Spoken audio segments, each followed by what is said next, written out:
December the 7th, 1939. -40 degrees Celsius in the forests of Suomussalmi, eastern Finland. Oberst Hjalmar Siilasvuo, commander of the Finnish 9th Division, watched through his binoculars as the Soviet 163rd Rifle Division lumbered into the killing zone his men had spent 3 days preparing. The massive Soviet columns stretched for 15 miles along the single forest road, 25,000 men with hundreds of tanks, artillery pieces, and supply vehicles crawling through terrain so hostile that even mapmakers had given up trying to chart it accurately. The temperature had dropped so low that diesel fuel froze in tank engines, machine gun oil solidified into useless paste, and breath crystallized instantly into ice fog that hung in the air like frozen ghosts. The Soviets had been told this would be a simple operation, a walk across the border to liberate oppressed Finnish workers from their capitalist masters. Marshal Kliment Voroshilov, People's Commissar for Defence, had declared that the Red Army would be dining in Helsinki within 2 weeks. The invasion force of 450,000 men, supported by 2,000 tanks and 3,000 aircraft, represented overwhelming superiority. The Finns could field only 180,000 men with virtually no tanks, no modern anti-tank weapons, and an air force of 114 obsolete aircraft. The mathematics of destruction seemed clear. Finland would be crushed under the Soviet boot within days. What the Soviets didn't know, what their intelligence had failed to comprehend despite months of observation, was that they were about to face something unprecedented in modern warfare. Not an army in the conventional sense, but something far more terrifying. Ghosts that moved through frozen forests without sound, killers who appeared from snow that seemed empty seconds before, soldiers who could ski 40 miles through terrain that immobilized mechanized forces, strike with devastating precision, and vanish before artillery could even range their positions. The Finns called it mottitaktiikka, motti tactics, named after the wooden containers used to measure firewood. The concept was simple, brutal, and required skills that no other army on earth possessed. Cut the enemy column into isolated segments, surround each segment, destroy supply lines, and let the cold do half the killing, while Finnish ski troops did the rest. But describing the tactic was easy. Executing it in conditions that killed unprepared men within hours required something that couldn't be trained or manufactured. It required being Finnish. Siilasvuo's men weren't professional soldiers in the way the Soviets understood the term.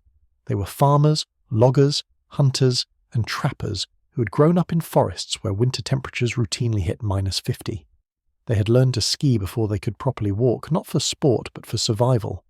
In rural Finland, skis weren't recreational equipment, they were transportation. Children skied to school, men skied to work. Entire villages moved on skis through, winters that lasted 7 months. These men didn't just know how to move through snow, they understood it with an intimacy that bordered on supernatural. The standard Finnish soldier could ski 40 miles in a day through forest terrain while carrying 40 pounds of equipment and ammunition. Elite ski patrol units could cover 60 miles in 24 hours through trackless wilderness in total darkness, navigating by stars and terrain features invisible to outsiders. They could shoot accurately while moving at speed, hitting targets at 300 yards while skiing downhill through trees. They could live for days in conditions that would kill Soviet soldiers in hours, sleeping in snow shelters they could construct in 15 minutes, eating concentrated rations while Soviet troops starved waiting for supply columns that would never arrive. The Soviet 163rd Rifle Division, advancing into Suomussalmi, represented everything wrong with the Red Army's approach to winter warfare. The division moved as a single massive column because Soviet doctrine emphasized concentration of forces. They stayed on roads because their vehicles couldn't operate off them. They maintained rigid formations because their officers, survivors of Stalin's purges that had killed 30,000 experienced commanders, were terrified of showing initiative that might be interpreted as deviation from orders.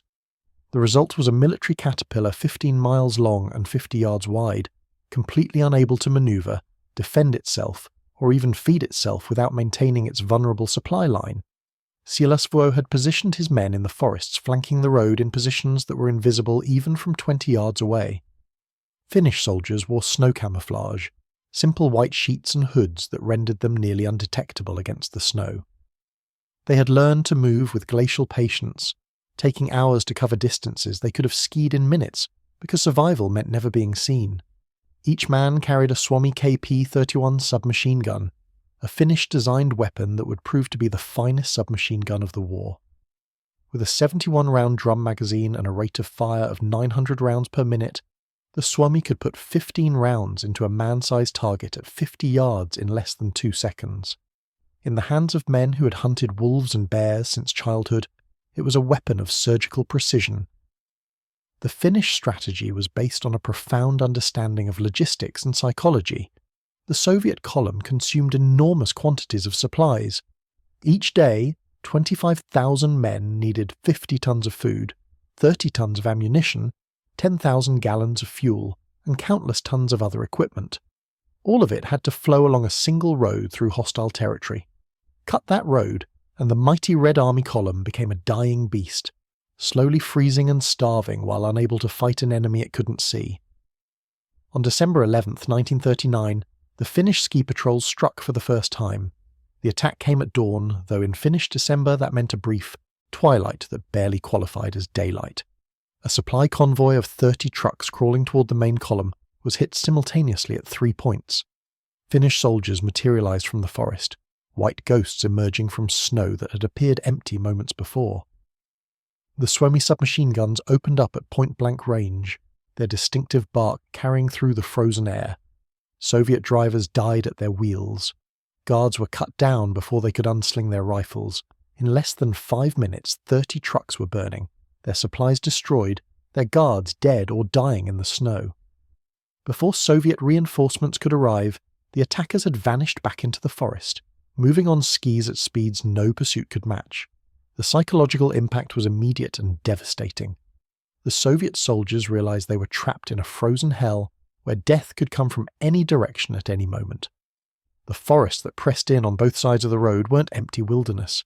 They were hunting grounds controlled by an enemy that moved through them like wolves. Soviet troops began firing at shadows, wasting ammunition on snowdrifts and tree stumps that their terrified minds transformed into Finnish soldiers. Entire companies would blaze away at nothing for minutes, only to face real attacks from completely different directions while they reloaded.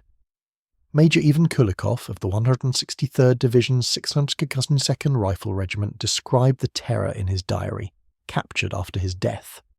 "We are not fighting an army. We are fighting ghosts. They appear from nowhere, kill with terrible efficiency, and disappear before we can respond. My men are terrified. They hear sounds in the forest, skis moving through snow, voices that might be Finnish or might be wind. We fire at everything. We hit nothing. When they attack for real, it is over in seconds. We find our men in the morning frozen solid in positions of fear, faces locked in expressions of terror. Some have been shot, some have been killed with knives, some seem to have simply been frightened to death. The cold kills as many as the Finns. We cannot dig proper defences in the frozen ground. We cannot build adequate shelters. Our vehicles will not start. Our weapons freeze and jam. We are dying, and we don't even know who is killing us." By December 15th, the Soviet column was effectively cut into 6 isolated segments, each surrounded by Finnish ski troops who attacked whenever conditions favoured them and vanished before Soviet firepower could be brought to bear. The Finns had perfected the art of attacking at the moment of maximum vulnerability. Meal times, when men were clustered around field kitchens, shift changes, when sentries were being relieved, dawn and dusk, when light conditions made visibility poorest, late night, when exhausted Soviet soldiers fought to stay awake in positions that offered no protection from the cold. The Finnish tactics exploited every weakness of the Soviet military system. Soviet doctrine emphasized centralized control, with all decisions flowing from senior officers. Kill or isolate those officers, and entire units became paralyzed, unable to act without orders. The Finns specifically targeted command posts, communication stations, and officers identifiable by their better equipment and the way enlisted men deferred to them. Sniper teams positioned in trees could observe Soviet positions for hours, identifying key targets. When the attack came, officers died first, sniped by men shooting from positions Soviet soldiers couldn't even locate. Soviet weapons and equipment designed for conventional warfare on open terrain failed catastrophically in Finnish conditions. Soviet machine guns used oil that froze solid at -20, rendering them useless. Finnish weapons used a special winter oil that remained fluid to -50. Soviet rifles, the reliable Mosin Nagant, became killing machines all right, but they killed the men trying to use them. The metal was so cold that exposed flesh stuck to it instantly. Soviet soldiers who touched their weapons with bare hands lost skin. They learned to wear gloves, but gloves made it impossible to operate the trigger mechanism properly. Finnish soldiers used modified trigger guards that could be operated while wearing mittens. Soviet tanks, the terror weapons that had crushed resistance across Poland, became steel coffins in Finnish forests.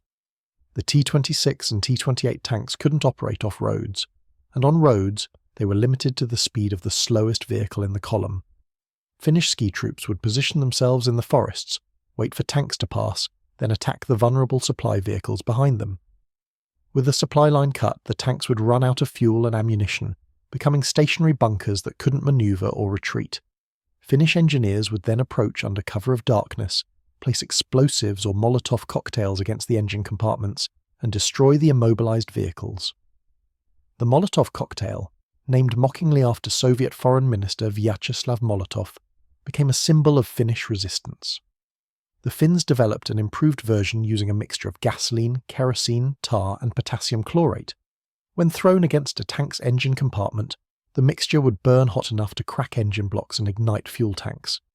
Finnish assault teams learned to approach tanks from the rear, moving slowly through snow to avoid detection, then throwing multiple cocktails simultaneously before withdrawing. Soviet tankers, unable to see their attackers through limited vision ports, would realize their vehicle was on fire only when smoke began filling the interior. By then, escape hatches were often frozen shut. Many Soviet tankers burned alive, trapped in vehicles that had promised invincibility. The most devastating Finnish tactic was the systematic destruction of Soviet supply lines. Every night, Finnish ski patrols would attack Soviet rear areas, destroying supply depots, ambushing relief columns, and cutting telephone wires that connected isolated Soviet units to their headquarters. The Finns understood that in -40-degree conditions, an army without supplies was an army already dead. It just didn't know it yet.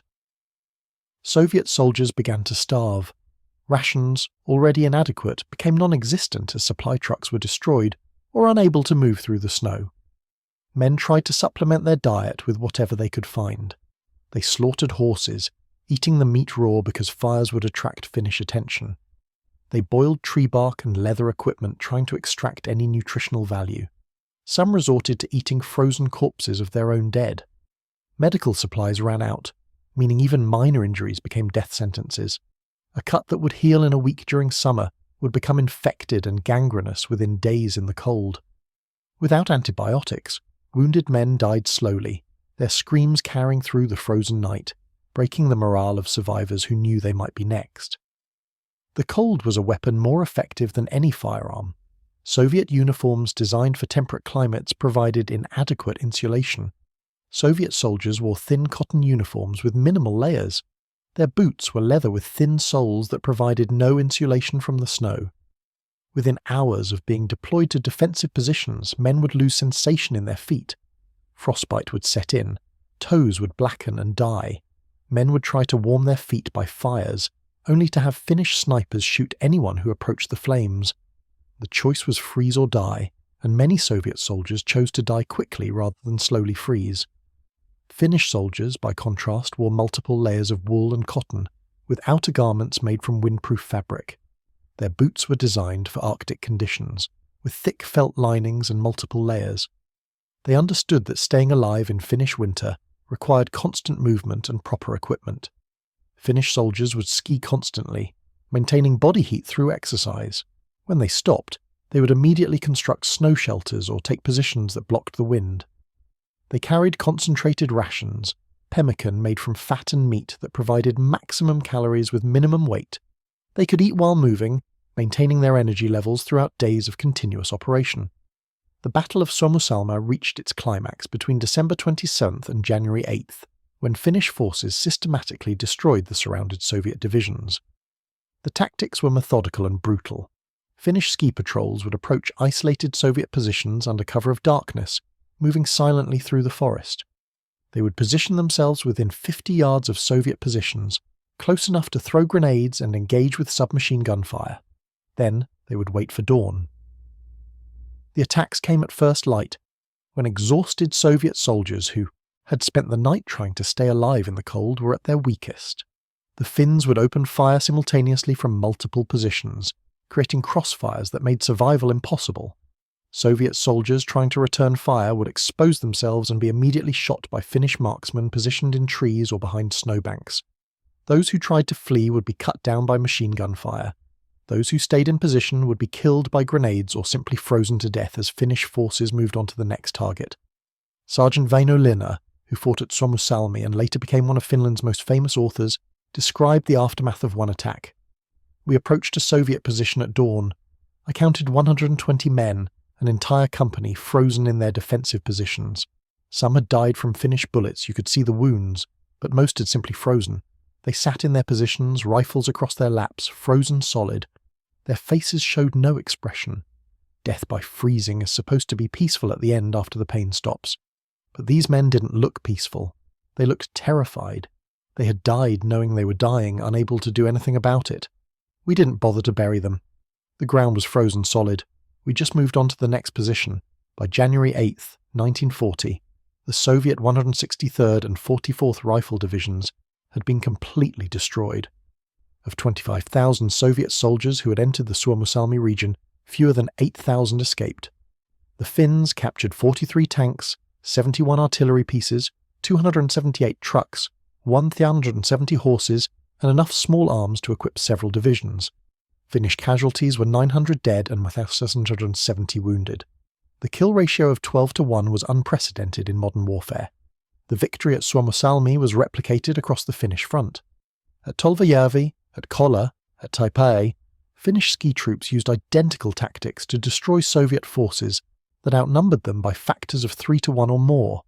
The pattern was always the same: allow Soviet columns to advance deep into Finnish territory, along roads and railways, cut the columns into isolated segments, surround each segment, destroy supply lines, attack relentlessly, giving the Soviets no rest, no chance to organize proper defenses, no opportunity to evacuate or receive reinforcements.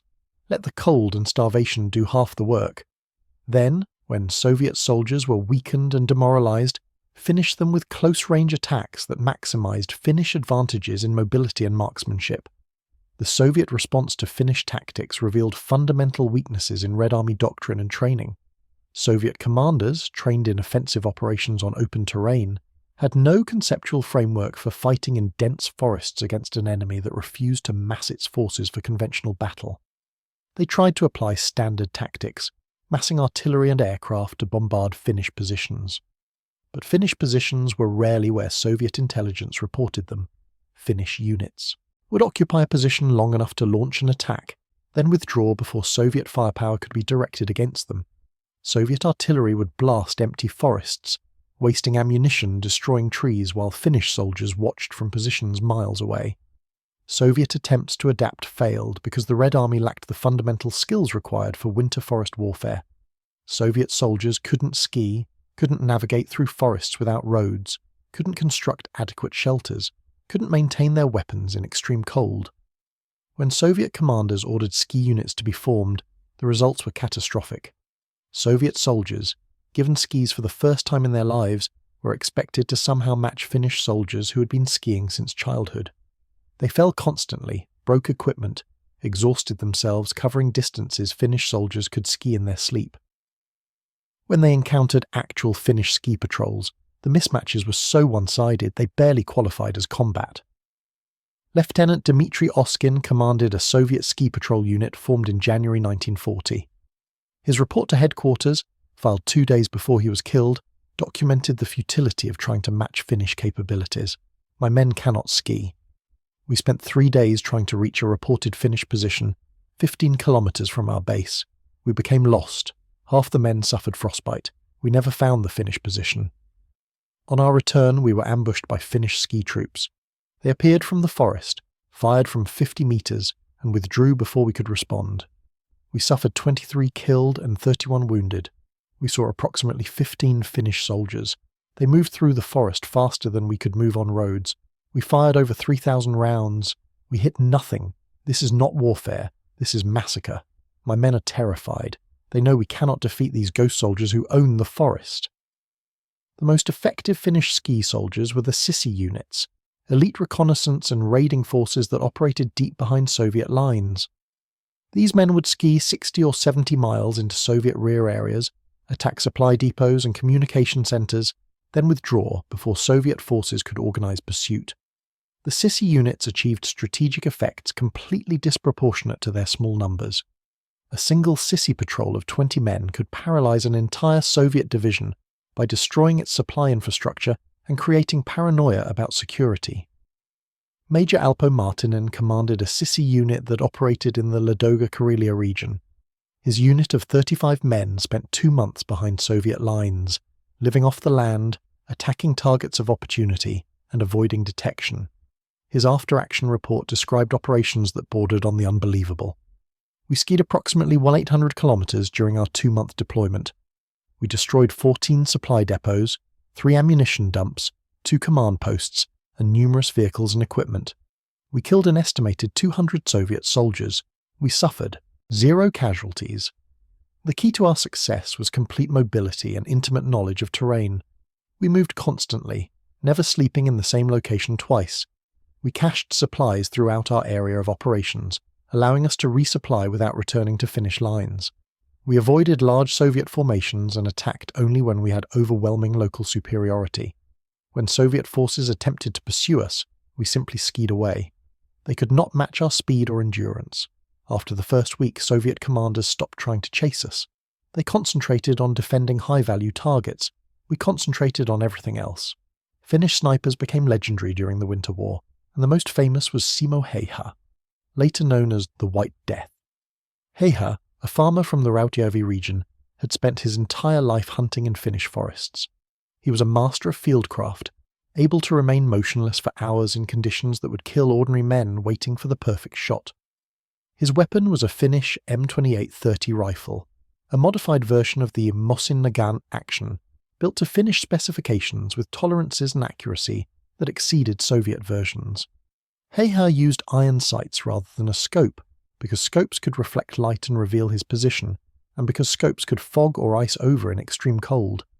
Heiha's tactics were simple, but devastatingly effective.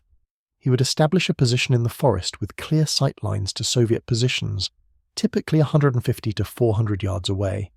He would pile snow in front of his position to hide muzzle flash and prevent snow from being displaced by his rifle's muzzle blast. He would place snow in his mouth to prevent his breath from creating steam that could reveal his location. Then he would wait. When Soviet soldiers exposed themselves, moving from cover or approaching field kitchens, Heiha would fire, 1 shot, 1 kill, then silence. Soviet soldiers wouldn't know where the shot came from. They would panic, spray bullets into empty forest, call for help. Heiha would wait for them to settle down. Then he would kill again. During the Winter War, Heiha killed 505 Soviet soldiers with his rifle in less than 100 days of combat, the highest confirmed kill count for any sniper in any war. He killed an additional 200 with his Suomi submachine gun during close-range encounters. His reputation spread throughout the Soviet forces facing his sector. Soviet commanders specifically warned their men about the Finnish sniper, who never missed. They sent counter-sniper teams to hunt him. All failed, some never returned. Heiha's only injury during the war came on March 6, 1940, when an explosive bullet struck him in the jaw, shattering his lower face. He survived, recovered, and lived until 2002, dying peacefully at age 96. Soviet soldiers who encountered Finnish snipers described the psychological horror of facing an enemy who could kill them at any moment from any direction. You couldn't hide, couldn't fight back, couldn't see the threat until it was too late. Men would refuse to leave cover. Officers had to threaten summary execution to get soldiers to move. Units would suffer sniper casualties for days without ever locating the Finnish positions. The most terrifying aspect was the precision. Finnish snipers didn't wound, they killed. Headshots, heart shots, instant death. There were no wounded survivors to treat, only corpses with single bullet wounds placed with surgical accuracy. Soviet attempts to counter Finnish snipers revealed the training gap between the two forces. Soviet counter-sniper doctrine emphasized volume of fire and forward observation. Soviet snipers would establish positions in obvious locations, trees near roads, or the tops of buildings, places that provided good fields of fire but were also predictable. Finnish snipers, hunting game since childhood, understood that obvious positions were deadly positions. They used natural terrain features, slight depressions in the ground, the bases of trees, positions that blended seamlessly with their surroundings. Soviet snipers, looking for Finnish positions, would scan elevated positions and miss Finnish soldiers lying prone in snow 200 yards away. The Winter War demonstrated that technology and numbers meant nothing without proper training and adaptation to conditions. The Soviet Union had vast material superiority, thousands of tanks and aircraft, unlimited ammunition and supplies, and a population that could replace casualties indefinitely. Finland had virtually no modern weapons, could barely replace any losses, and was defending against an enemy that outnumbered them 3-1. Yet for 3 months, the Finns inflicted catastrophic casualties on the Soviets through superior training, better adaptation to terrain and weather, and tactics specifically designed to negate Soviet advantages. The numbers told a story of humiliation for the Soviet Union. Total Soviet casualties in the Winter War approached 325,000 killed, wounded, missing, and captured. Finnish casualties were approximately 70,000. The casualty ratio of nearly 5-1 in favour of the defending force was unprecedented for a nation facing an opponent with such overwhelming material superiority. The Soviets lost over 3,500 tanks and 500 aircraft. The Finns lost 20 to 30 tanks, all obsolete, and 62 aircraft.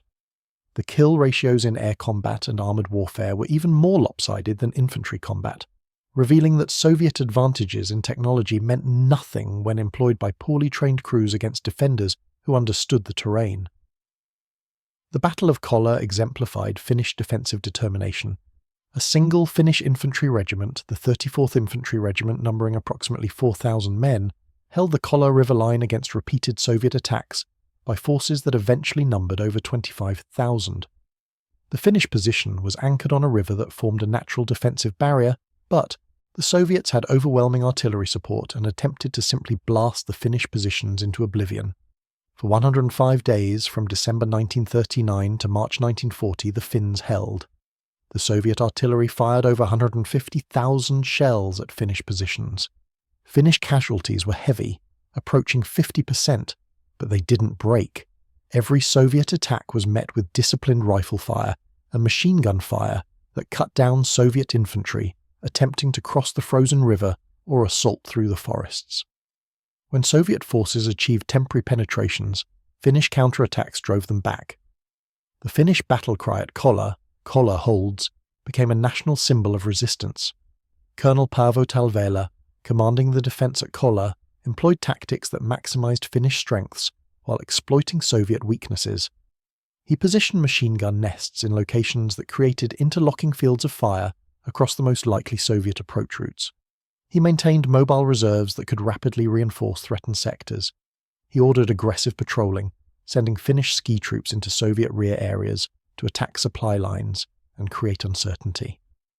Most importantly, he maintained iron discipline, ensuring that Finnish soldiers held their fire until Soviet infantry were within 100 yards, close enough that every shot counted. Soviet soldiers advancing against Finnish positions would face initial silence as they moved forward, interpreting it as evidence that Finnish defenders had been destroyed by artillery. Then, at murderously close range, Finnish machine guns and rifles would open fire simultaneously. The result was systematic slaughter.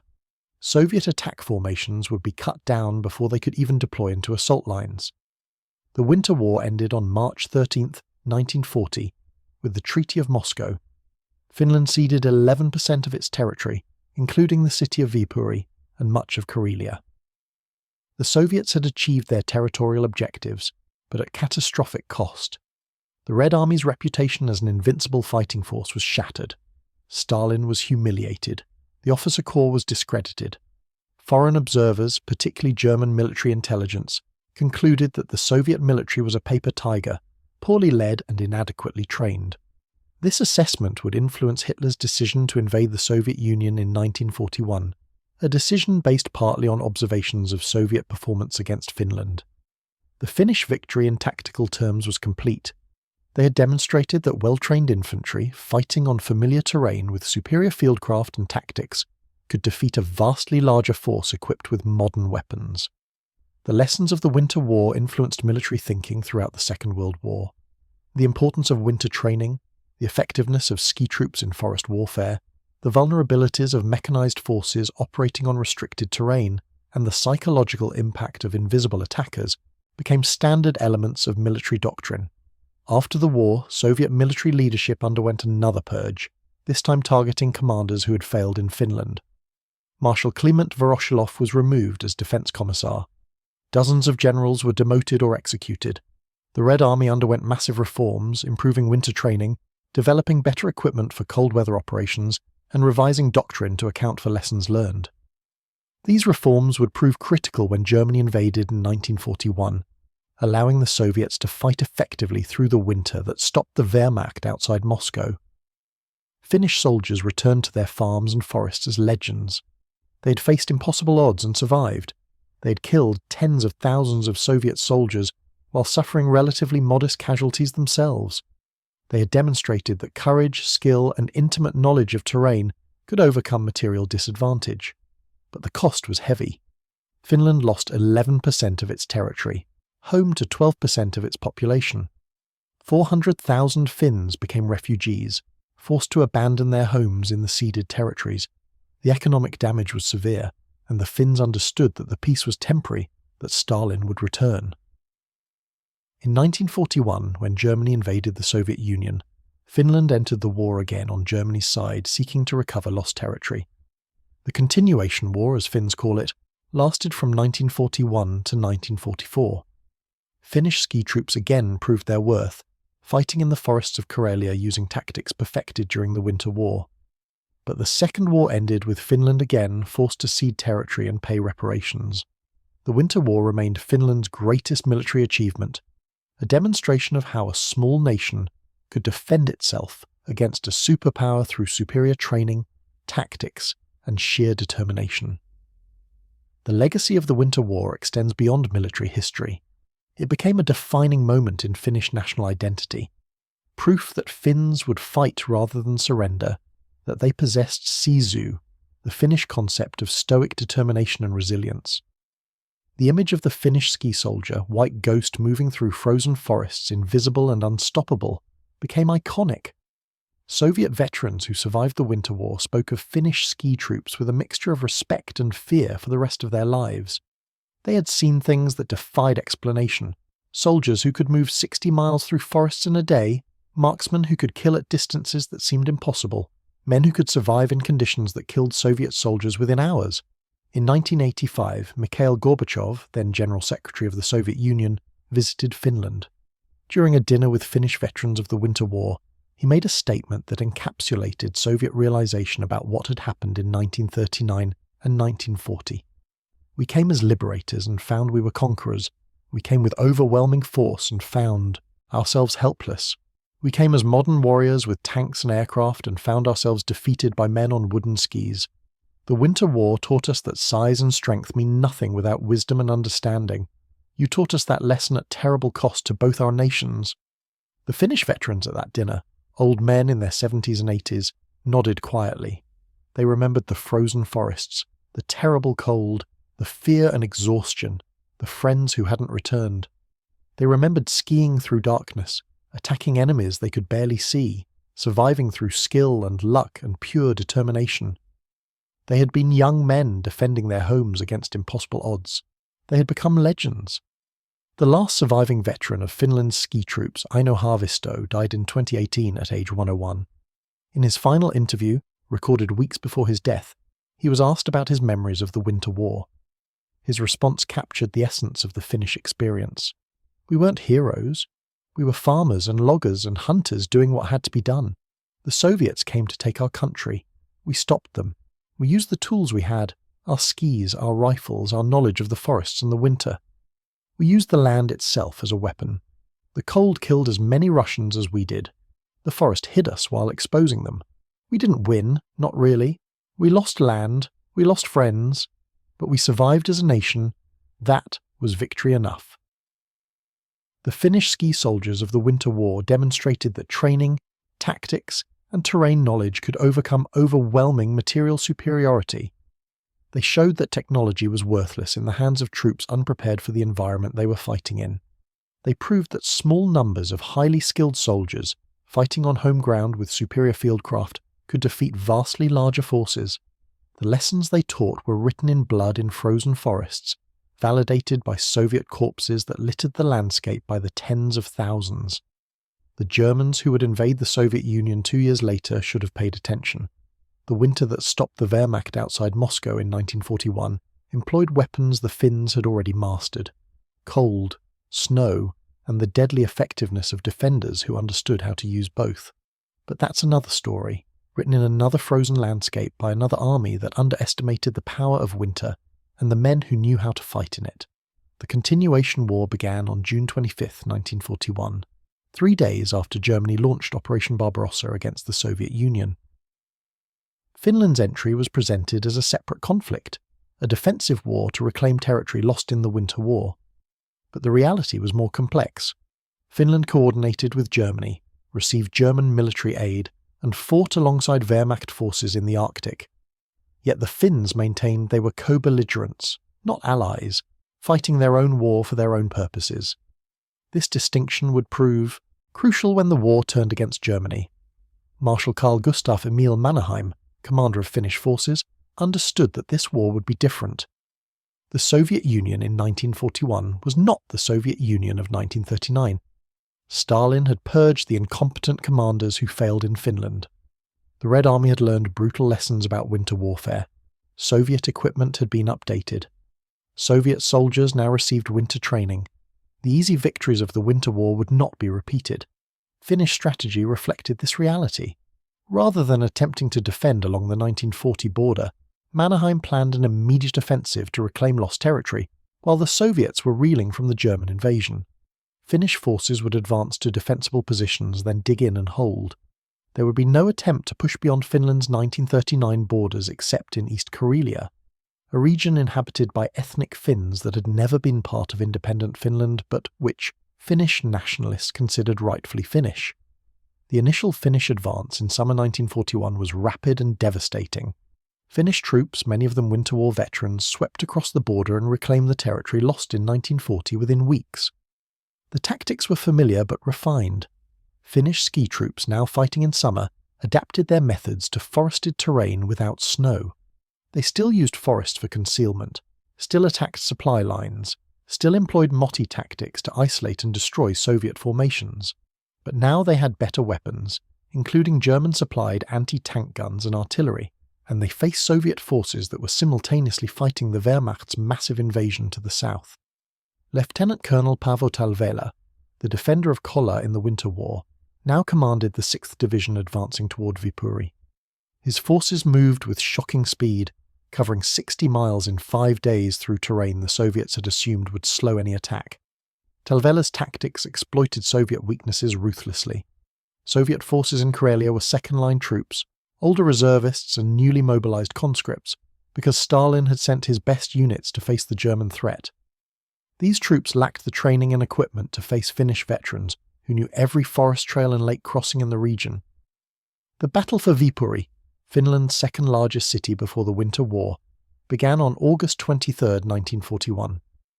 The Soviets had fortified the city heavily, expecting a long siege. Instead, Finnish forces bypassed the main defences and attacked from unexpected directions, using their intimate knowledge of local terrain. Captain Arne Juutilainen, commanding a Finnish assault company, led his men through the Saunalahti Bay marshes, terrain the Soviets considered impassable. Juutilainen's men moved through chest-deep water in darkness, maintaining absolute silence, and emerged behind Soviet positions at dawn. The subsequent attack shattered the Soviet defence before reinforcements could arrive. Viipuri fell on August 30, 1941, 3 weeks ahead of Finnish high command estimates. By September 1941, Finland had reclaimed virtually all territory lost in the Winter War. Finnish forces now faced a critical decision. Mannerheim wanted to halt at the 1939 border, consolidate defences and wait. Finnish nationalists and German pressure demanded continued advance into Soviet Karelia to establish a more defensible border along natural barriers like the Svir River. The decision to advance beyond the 1939 border would have profound political consequences, transforming Finland's defensive war into what appeared to be a war of conquest. The advance into East Karelia revealed the limits of Finnish capabilities and the changing nature of the war. Finnish forces stretched their supply lines dangerously thin, advancing through trackless forests and across countless lakes and rivers. The distances were enormous.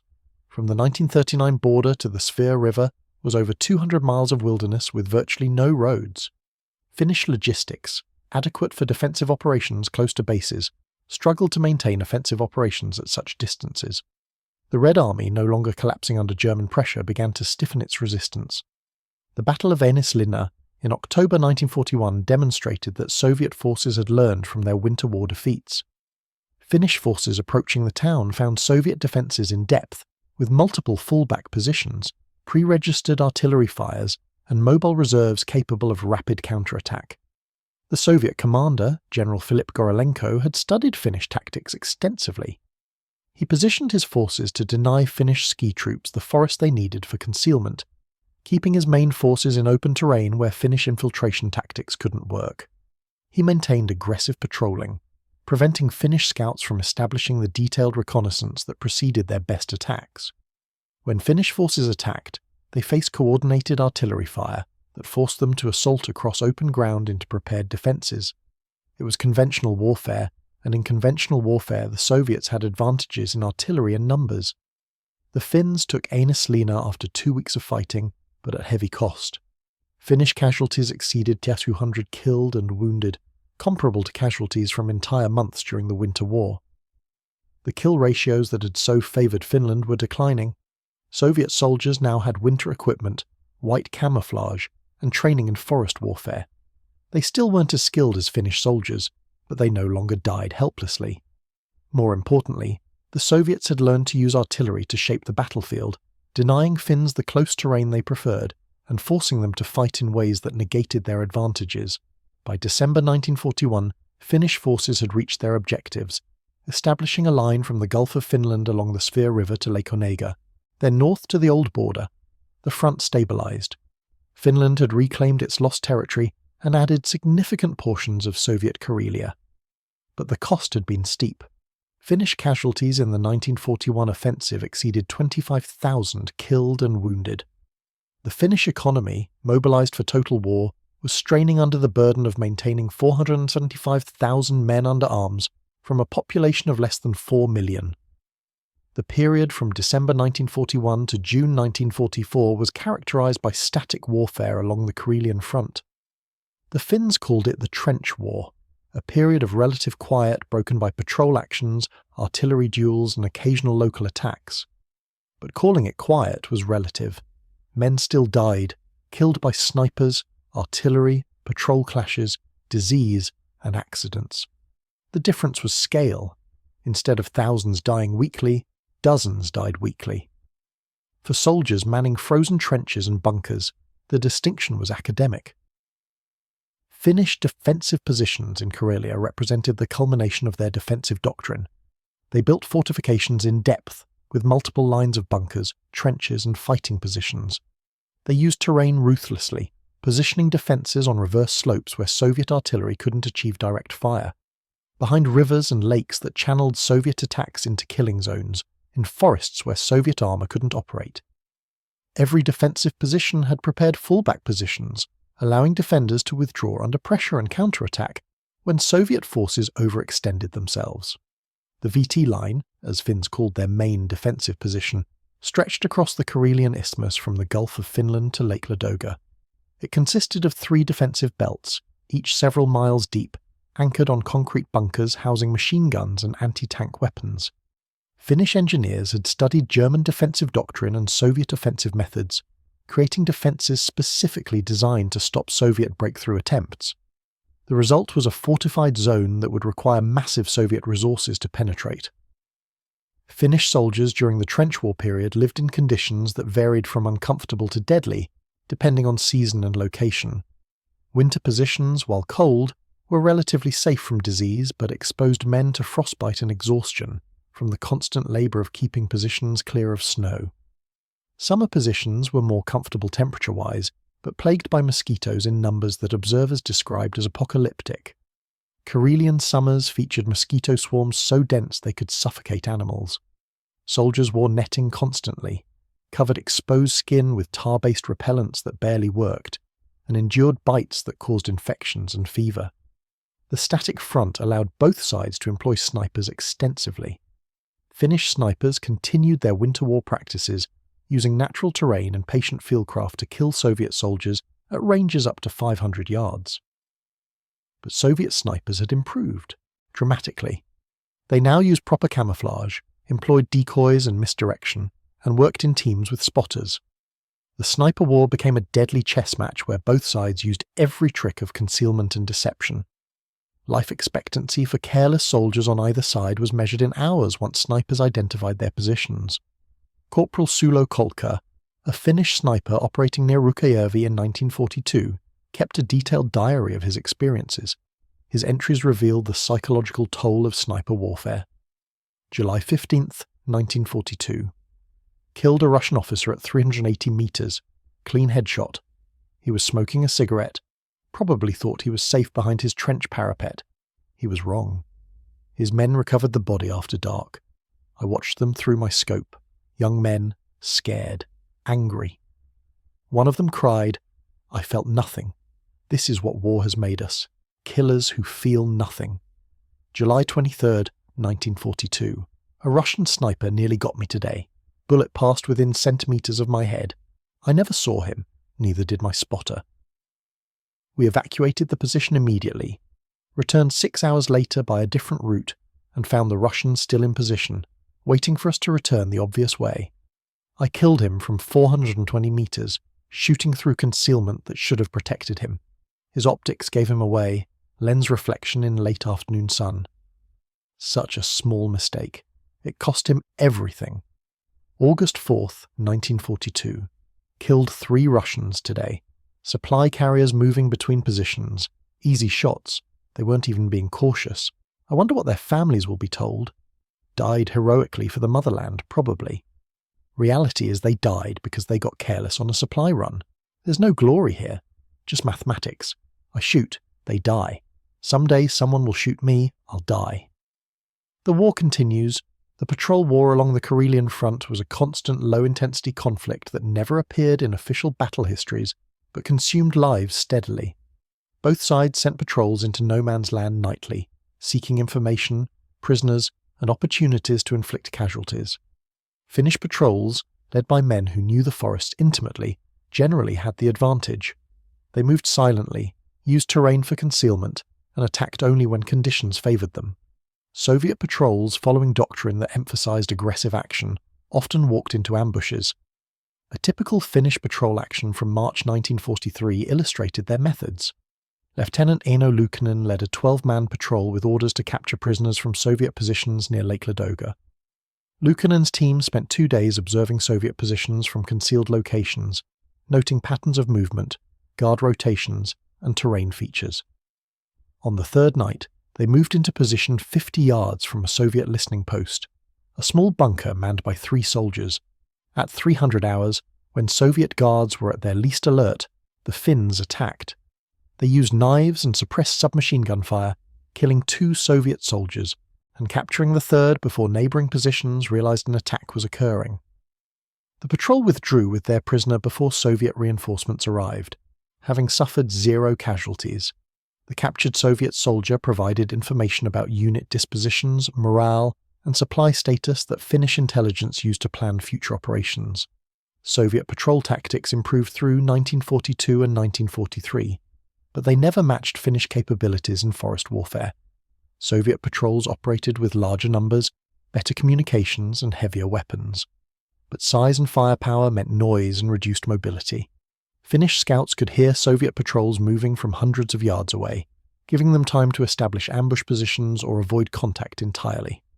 When Soviet patrols encountered Finnish positions, the results were predictably one-sided. Finnish soldiers in prepared positions with clear fields of fire would allow Soviet patrols to approach within grenade range, then opened fire with devastating effect. The air war over Karelia was a sideshow compared to the massive battles occurring over Germany and the Eastern Front, but it featured some of the most skilled pilots on either side. The Finnish Air Force, equipped with a mixture of German, Italian and captured Soviet aircraft, never numbered more than 300 fighters. They faced Soviet air forces that could deploy thousands of aircraft. Yet Finnish pilots achieved kill ratios that were extraordinary by any standard. The reasons were training, experience and tactics refined through brutal necessity. Sergeant Ilmari Juutilainen, who would become the highest-scoring non-German fighter ace of World War II, with 94 confirmed kills, exemplified Finnish fighter pilot excellence.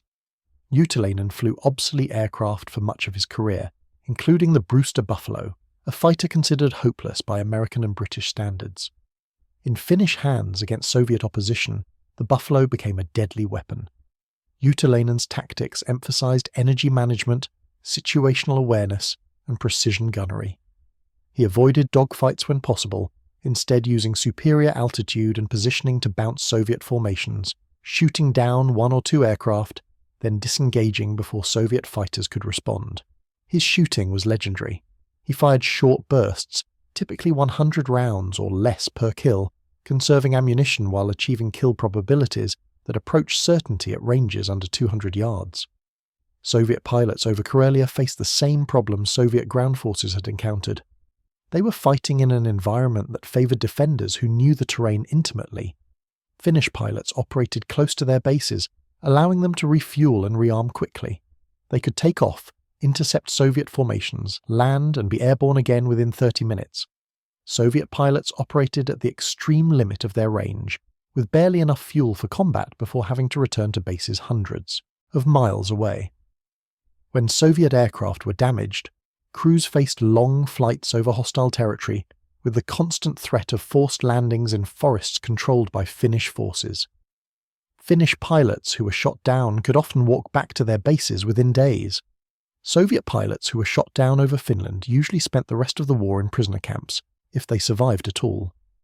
The economic strain of maintaining a war footing for 3 years was pushing Finland toward collapse. By 1943, virtually every able-bodied Finnish man between 18 and 50 was either in military service or in critical war production. Agriculture suffered from labour shortages, forcing Finland to rely on German grain imports. Industrial production focused entirely on military needs, meaning civilian goods were unavailable. Rationing was strict and getting stricter. The Finnish government understood that the war couldn't continue indefinitely. Finland lacked the population and industrial base for prolonged total war. Finnish intelligence was also providing increasingly disturbing reports about German defeats on the Eastern Front. The disaster at Stalingrad in winter 1942-43 demonstrated that Germany might not win the war. The massive Soviet offensive at Kursk in summer 1943 showed that Soviet forces had achieved qualitative and quantitative superiority over the Wehrmacht. If Germany collapsed, Finland would face the Soviet Union alone, with no hope of victory or even successful defence. Mannerheim began secret negotiations to explore peace terms, though these were complicated by Finnish dependence on German weapons, ammunition and food supplies. The Soviet Union was also preparing to deal with Finland. Stalin wanted to eliminate the Finnish threat before focusing entirely on destroying Germany. Soviet forces began massing opposite Finnish positions in early 1944, preparing an offensive designed to knock Finland out of the war. Soviet planners studied Finnish defensive methods extensively. They understood that direct frontal attacks would be costly and might fail. Instead, they developed an offensive that combined overwhelming artillery preparation with massed armour and infantry assaults at multiple points simultaneously, preventing Finnish forces from concentrating their limited reserves. The Soviet summer offensive of 1944, called the Vyborg-Petrozavodsk offensive by Soviets and the Battle of Tali-Ihantala by Finns, began on June 9, 1944. It was the largest battle in Scandinavian history and one of the most intense artillery bombardments of World War II. The Soviet artillery preparation preceding the main assault lasted 10 hours.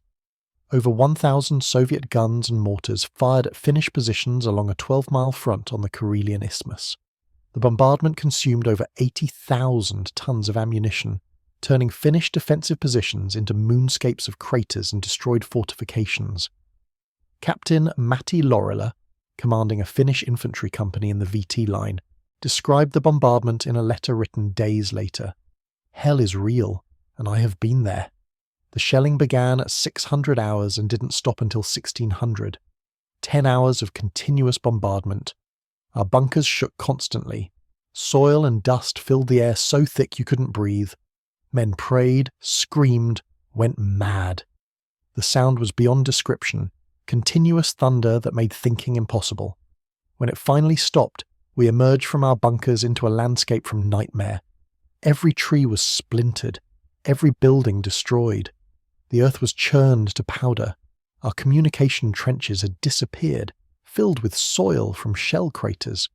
We thought nothing could have survived. Then we heard the tanks. The Soviet assault following the bombardment deployed over 500 tanks and assault guns supported by 150,000 infantry. The assault achieved immediate breakthroughs at multiple points. Finnish defences, devastated by the preliminary bombardment and facing overwhelming numbers, broke in several sectors. Soviet forces penetrated up to 6 miles on the first day, capturing Valkeasaari and threatening the entire Finnish defensive line.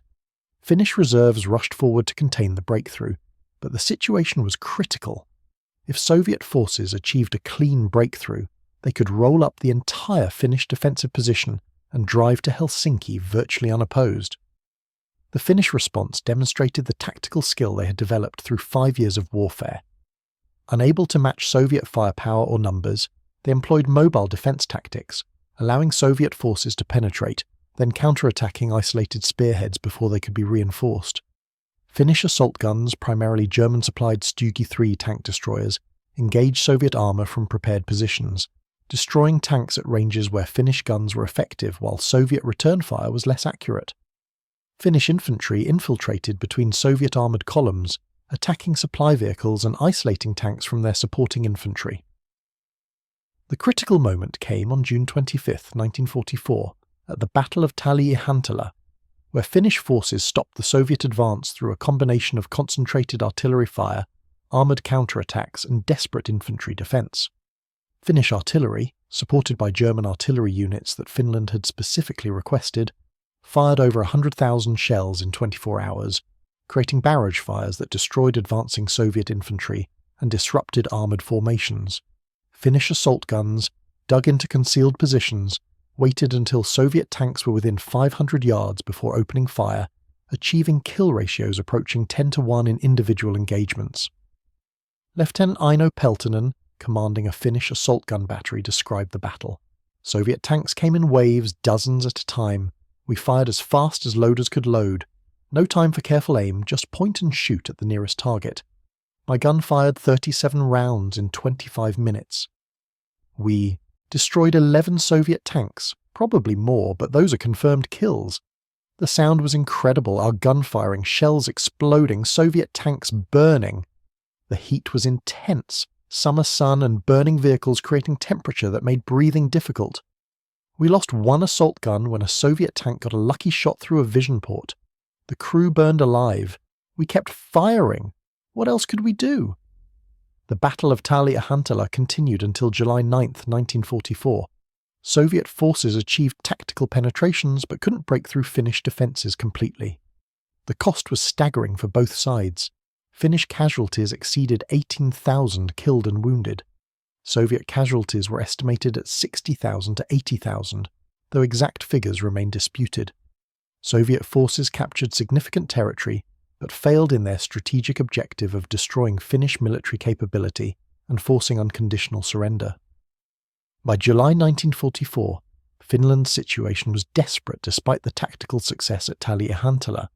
The Finnish military had suffered casualties it couldn't replace, had expended ammunition stocks it couldn't replenish, and faced an enemy that could continue offensive operations indefinitely. Germany, Finland's source of weapons and supplies, was collapsing under Allied pressure following the Normandy invasion. Finland had to make peace before Soviet forces launched another offensive that Finnish forces would be unable to stop. President Risto Ryti resigned on August 1, 1944, allowing his successor, Marshal Mannerheim, to negotiate peace without being bound by Riti's earlier commitments to Germany. The armistice was signed on September 19, 1944. Finland ceded territory to the Soviet Union, including Viipuri and most of Karelia. Finland agreed to pay 300 million in war reparations. Finland had to expel or disarm German forces in Finnish territory, leading to the Lapland War when German troops refused to leave peacefully. But Finland maintained its independence and avoided Soviet occupation. The final phase of Finland's World War II experience was the Lapland War, fought from September 1944 to April 1945, against former German allies. German forces in northern Finland, approximately 200,000 men, had been stationed there to protect nickel mines and threaten Soviet supply lines through Murmansk. When Finland made peace with the Soviet Union, the armistice terms required Finland to expel German forces. The Germans, feeling betrayed and needing to delay pursuing Soviet forces, conducted a scorched earth retreat, destroying every building, bridge and facility in northern Finland. Finnish forces pursuing the Germans found themselves fighting former allies with whom they had cooperated for 3 years. The Lapland War was bitter and personal. Finnish ski troops again proved their worth, harassing German columns, ambushing supply convoys, and forcing Germans to deploy forces to protect their flanks that were needed to resist Soviet pressure. But Finnish forces were exhausted from 3 years of continuous warfare and lacked the strength to seriously impede the German withdrawal. The Germans retreated into Norway in April 1945, leaving behind a devastated landscape where every town in Finnish Lapland had been systematically burned. Finland's wartime experience ended with the German surrender in May 1945. Finland had fought 3 wars in 6 years: the Winter War against Soviet aggression, the Continuation War to reclaim lost territory, the Lapland War to expel former German allies. Finnish casualties totaled approximately 95,000 dead and 200,000 wounded from a population of less than 4 million. The economic damage was catastrophic. Finland lost 11% of its territory permanently, territory that contained 12% of its industrial capacity and some of its best agricultural land. War reparations would burden the Finnish economy for years, but Finland had survived as an independent nation. Unlike the Baltic states, Finland was not absorbed into the Soviet Union. Unlike Eastern European nations, Finland was not turned into a Soviet satellite. Finland maintained its democratic government, its market economy, and its Western cultural orientation. The price was permanent neutrality, careful management of relations with the Soviet Union, and acceptance of Soviet influence over Finnish foreign policy. But these constraints, painful as they were, preserved Finnish independence. The legacy of Finnish ski troops extended far beyond Finland. Military forces worldwide studied Finnish tactics and adapted them for their own use. The United States Army established winter warfare training centers based on Finnish methods. The German mountain troops incorporated Finnish ski techniques into their doctrine. Even the Soviet Union, which had suffered so heavily from Finnish tactics, established ski brigades trained in methods learned from their Finnish enemies. The Finnish experience demonstrated that specialized training, intimate knowledge of terrain, and proper adaptation to environmental conditions could overcome material disadvantage. The personal stories of Finnish ski soldiers reveal the human dimension behind tactical analysis. These were men who fought for survival of their nation, in conditions that tested human endurance to its limits. They suffered, died, and were traumatized by experiences that haunted them for decades. Post-war Finland saw high rates of alcoholism and depression among veterans, men who couldn't forget what they had seen and done in frozen forests. But they had accomplished something remarkable. They had defended their nation against a superpower and survived. The white ghosts of Finnish forests had written a chapter of military history that would be studied and admired for generations. The final accounting of Finnish military performance in World War II reveals statistics that border on unbelievable. Finnish forces killed approximately 370,000 Soviet soldiers while suffering 95,000 dead. The kill ratio of nearly 4-1 against a larger, better-equipped enemy was unprecedented. Finnish pilots achieved kill ratios exceeding 16-1, destroying over 1,500 Soviet aircraft while losing fewer than 100 of their own. Finnish artillery, never numerous, achieved levels of accuracy and effectiveness that Soviet after-action reports described as devastating. Finnish ski troops, operating in conditions that would kill untrained soldiers within hours, moved through frozen forests like ghosts, killing with precision and disappearing before Soviet forces could respond. The question of how Finland achieved such results against impossible odds has no single answer. Superior tactics, better training, intimate knowledge of terrain, adaptation to environmental conditions, and fighting on home ground defending families and homes all contributed. But perhaps the most important factor was something intangible. The Finns knew they had to win or their nation would cease to exist. There was no fallback position, no strategic depth, no relief force coming to save them. They fought with the desperation of men who understood that defeat meant annihilation. That desperation, combined with the skills learned from lifetimes spent in forests and winters that would kill the unprepared, created an army that punched far above its weight. In 1989, on the 50th anniversary of the Winter War's beginning, the Soviet Union formally acknowledged that the war had been started by Soviet aggression, not Finnish provocation, as Soviet propaganda had claimed for decades. Soviet veterans who travelled to Finland for commemorative events met with Finnish veterans, former enemies shaking hands and sharing memories. The meetings were emotional. Soviet veterans expressed respect bordering on awe for Finnish soldiers who had fought so effectively against overwhelming odds. Finnish veterans expressed sympathy for Soviet soldiers who had been sent to die in forests they didn't understand by commanders who didn't care about their lives. One exchange, recorded by Finnish television, captured the essence of what the wars had meant. A Soviet veteran, Pavel Gutionov, who had fought at Suomussalmi, met with Finnish veteran Erkki Tiitonen, who had been part of the force that destroyed Gutionov's unit. Through an interpreter, Gutionov asked how Finnish soldiers had seemed to appear from nowhere, how they moved so fast through forests, how they survived conditions that killed Soviet soldiers. Tiitonen's response was simple. "This is our home. We grew up here. We learned to ski before we could walk properly. We learned to navigate by stars and trees because there are no roads in our forests. We learned to survive winter because winter here kills the unprepared. You were sent to conquer us. We were defending our homes. That made all the difference." The Finnish ski soldiers of World War II represent a unique moment in military history, when traditional skills learned over generations, combined with modern weapons and desperate necessity, created a military force of extraordinary effectiveness. They demonstrated that technology and numbers, while important, are not decisive when facing defenders who understand their terrain, are properly equipped and trained, and are fighting for survival. The lessons they taught were written in blood across frozen landscapes, validated by Soviet corpses that numbered in the hundreds of thousands. The white ghosts of Finnish forests vanished into history when the wars ended, returning to farms and forests and ordinary lives. But their legacy endures, studied in military academies, commemorated in monuments and memories, and remembered whenever military planners consider what happens when superpowers underestimate small nations defending their homes. The thunder of Soviet artillery is silent now.